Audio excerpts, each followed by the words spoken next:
Well, you know, a funny story about Annie starting her own business is she'd never done that before. And she actually used Dr. Bumbercon's office, but she was in her own practice. She just used his office space when he wasn't there. Right.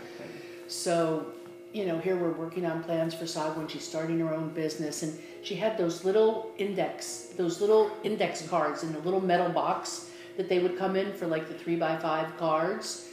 And all of her patient records were on these little, and that's how she could keep it. And every visit at night, she would sit down and write these little cards out for every patient that came in, and that was her bookkeeping system. This little box of index cards. And it was like, wow, Annie, we really have to get better than this. I mean, because at one point they were just all filled.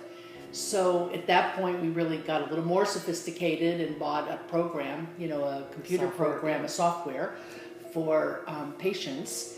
And you know, it's just funny, we really did start from very humble beginnings. Yep. When we started planning the birthing center, it was really just to fill a need at the hospital.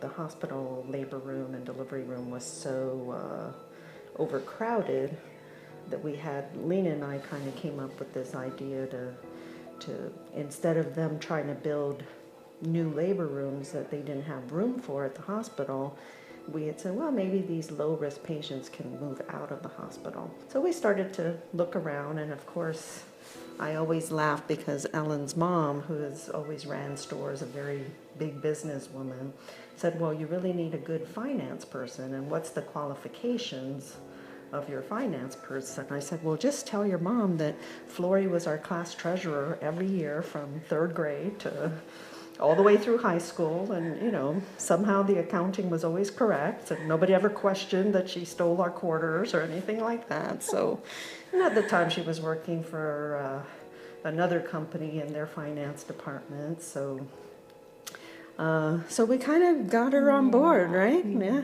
I remember you and Ellen were saying, like, you know, Lena and Flory already work long hours at their jobs now. Why don't you have them join us, you know, and we can work on this birthing center, which was, you know, just such a worthwhile.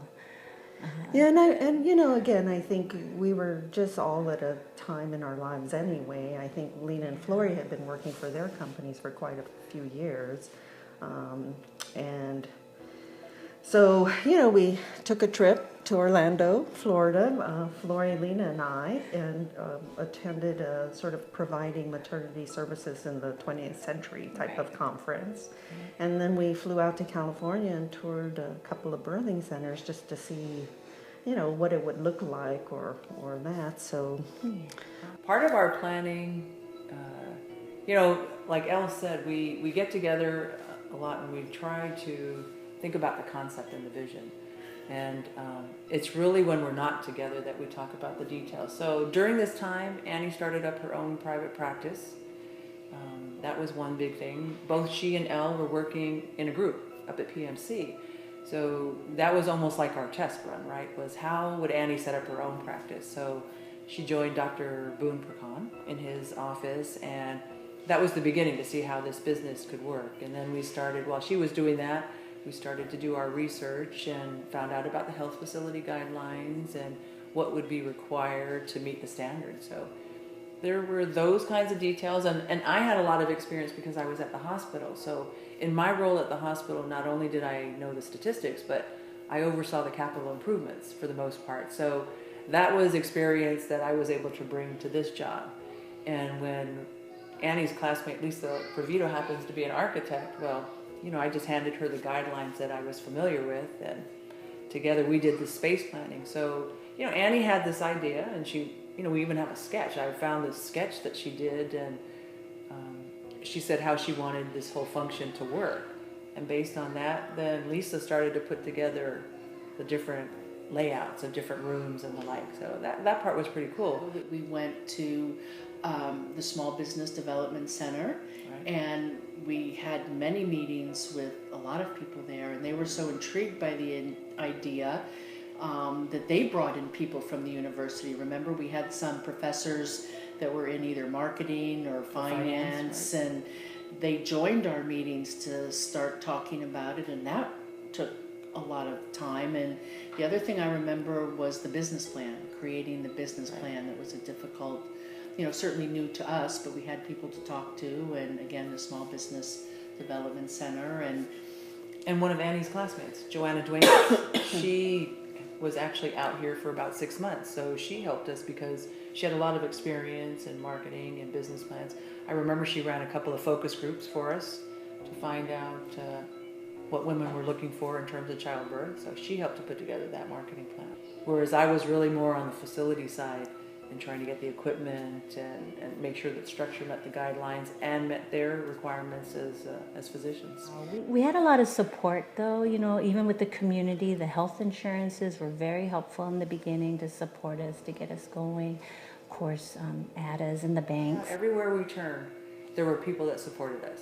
So like the late Mr. Susleon Guerrero from the Bank of Guam, I mean, he didn't even ask for financials. He met with Annie and just thought, what a great idea. Here's this young Chamorro female physician who wants to do something in our community. He knew how many births were being, again, the birth rate on Guam was, we're all such big family-oriented folks, and he thought it was just a great project. So he told his son and said, hey, make this happen. And so that's how the Bank of Guam got involved. We went to Mr. Israel. His daughter is another classmate of Annie's, and he told Annie, don't be afraid to borrow money, which was like, okay. He says, that's what it takes to make a business. Yeah. And it was just, we kept running into people that supported us and were good mentors and cared, about the individuals. I mean, had independent relationships. It wasn't like you go to a business and you sign a contract and it's formal with people you don't know to help you. These were all people that all of these guys had grown up with and knew at a personal level, and I think that makes a huge difference, and I think that that's part of being here on Guam. The support was amazing. I was really impressed and gratified, and it was very nice, and that so many people were nice to us and supported us and really believed in the project when we a lot of times weren't exactly sure what we were doing. We were just, again, pretty determined and hardworking people in general, and we just persevered. One of the first places we looked at building was over at the Guam Medical Plaza. It was a perfect location, just right down the street from the hospital. And Annie and Ellen had actually started their practice there. They set up their clinic there. So that was the first place we looked at, and it overlooked Alupang Bay. So Dr. Berdalia's dad is a fisherman, and he told us that there is a body of water on the Alupang Bay that's called Sagua Mañagu, where the fish lay their eggs. So it means delivery bay. So we were going to build there. We just thought that was the perfect name for Sagua Mañagu. Now, it didn't work out that we stayed at Guam Medical Plaza just because of the layout and that sort of thing, but we latched onto that name, and it stuck. The name Sagua Mañagu was also something, I used to practice it at night so I could go to meetings and, sound like everybody else, like I was part of Chamorro and trying to be at least Chamauli at that point. But so I kept on practicing at night, Sagua Mañagu, Sagua Mañagu. And I said, no way anyone's ever going to know that name, and let's just call it Guam's Birthing Center. But, it was important. It was important to have that name. And sure enough, it's wonderful today that people will say, oh, that's the birthing center. If I'll talk about a birthing center, oh, Sagua. I don't even say Sagua Mañagu. Oh, Sagua, yeah, it's right across the street from St. Anthony's or Intimanin, and there's such a wonderful name recognition. That's terrific that I was wrong. And I was wrong, and the name has really stuck now. When we first started planning Sagua Mañagu, like we said, there were close to 400 births per month. So our idea was to help to alleviate some of that stress at GMH. And we thought if we even just had a fraction of that, that would be helpful to GMH, and it would be a successful model for us. So we never anticipated that. Just at the time we were opening was the military realignment, BRAC. So it was the base realignment program, which downsized all the military structures, the ship repair facility closed, and a large part of our young population got recruited off island. So all of a sudden what was close to 400 deliveries a month was now down to 200 deliveries a month. in terms of promoting the business too has sort of been a challenge. You know, again, we are just such hard workers, and we work with who arrives and and sometimes too just getting the word out, and maybe even promoting ourselves as it's not really our personalities, you know. So again, that's a challenge that we can continue to always work. Certainly in the beginning, we were sort of the if we build it, they will come kind of thinking. When maybe that's only good in the movies, you know, not so much in the, because you know we're less expensive. We certainly again more patient. Try to be as much patient oriented as we can, as well as family oriented. And oftentimes, though, there's the idea that many would like to deliver in a hospital in case of an emergency scenario, and that we come up against that. But again, we're quite close. I remember just even as we opened up, it was such a busy time. There's so much to do, and of course, our meetings lasted for years. You know, just trying to organize it. And I remember when we had our first baby, it was like, it works, you know. I mean, all the work we put into it was amazing. Of course, that was my first delivery. I must have been Annie's with so many births, and that was my first, and it was quite. And she wonderful. was our photographer. Yes. So her job was to take pictures, and again, as a doctor who's done this for so many times. Really the feeling of just this awe in everybody in the room, and that's something that never goes away, because I'm always delivering somebody's first baby, or there's always somebody in the room, the grandfather or the dad, or who had never seen a delivery before. So that newness is, and you know, again, I think Flory might have forgotten to take some pictures, Yes. just because she was, you know, maybe inspired. I don't know. It was very uplifting, and it stays with you the whole day. So I just was kind of enamored with what Annie does every day. It really just nice to be reminded of how beautiful it is. So, You know, it's everything in a small community. People's perceptions or people's impressions, and the word spreads. You know, somebody has a nice delivery and it's great, and they're watching TV and they have a phone in their room and it's a beautiful new facility, and you know, they tell their sisters and their sisters tell their cousins, and in this kind of community it just spreads like that. So I think that you know, we've managed to hold on and hang in and be creative with ideas and keep our numbers. We you know, Annie's always had a commitment to public health, and to have this facility be available to everyone. And so when we opened up to public health, that not only helped our numbers a lot, which was really terrific, but it really gave people who wouldn't ordinarily have an opportunity necessarily to deliver here to also have a great experience. You know, we're gonna be here no matter what, right? We're from Guam. This is our home, so this is something we see as being valuable to this community, and we'll make adjustments based on the needs of our patients, right? So if there's something that they ask for, then we look at ways to see how we can provide that. And I think that makes a big difference. And that all stems from the way Annie and Ellen practice medicine. It's really very patient focused. It's about giving them options with regards to what's important to them and what they need for their health, and what we can provide for them.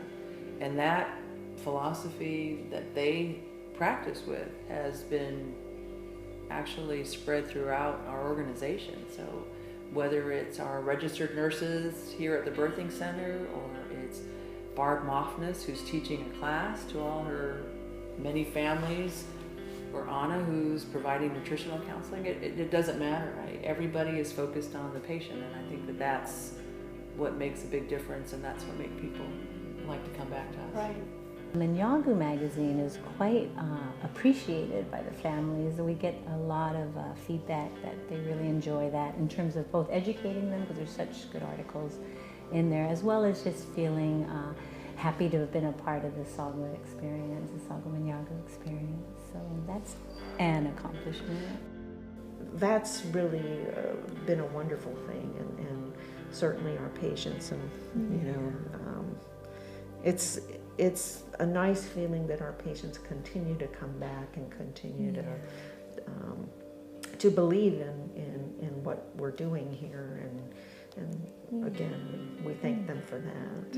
We're thankful. We're so grateful to have been a part of their family experience. I thank them for coming to us, for just enjoying their stay with us, because we wanted it. And those first few patients who kind of took the leap of faith, Right. and just came with me. I mean, when we started, I was the only one delivering babies here. I was a solo practitioner, so certainly for the first 10 babies that were born here are my patients, and again, they were so excited, but it was a leap of faith for both of us, and we're like, well, we're going to try this, and they're like, Doc, as long as you're there, we're good, and and our staff too. I mean, we got some nurses that really kind of hung around with us and wanted to be a part of it, and are still here today. So I guess that speaks, Volumes.